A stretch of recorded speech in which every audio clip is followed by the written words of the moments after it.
State of Kerala versus N M. Thomas case 1976 का मामला इस सवाल से जुड़ा था कि क्या शेड्यूल्ड कास्ट्स और शेड्यूल्ड ट्राइब्स के एम्प्लॉइज को प्रमोशन में स्पेशल रिलैक्सेशंस देना कॉन्स्टिट्यूशन के खिलाफ है या नहीं।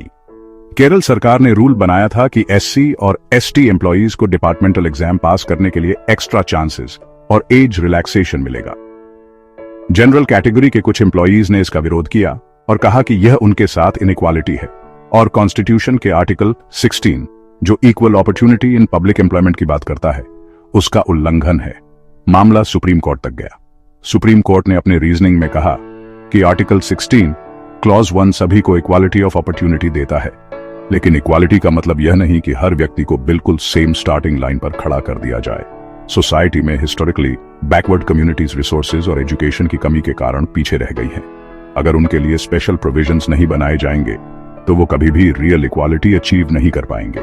कोर्ट ने आर्टिकल 16 क्लॉज 4 को सिर्फ एक एक्सेप्शन नहीं माना, बल्कि आर्टिकल 16 का ही एसेंशियल पार्ट बताया। मतलब यह कि रिजर्वेशन और रिलैक्सेशन देना एक्चुअली इक्वालिटी को वीकन नहीं बल्कि स्ट्रेंथन करता है।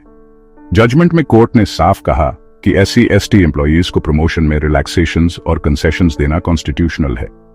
जस्टिस कृष्णा आयर ने जोर देकर कहा कि ट्रू इक्वालिटी का अर्थ है सब्सटेंटिव इक्वालिटी, यानी ऐसी व्यवस्था जो डिसएडवांटेज्ड ग्रुप्स को ऊपर उठाकर उन्हें दूसरों के बराबर खड़ा करे।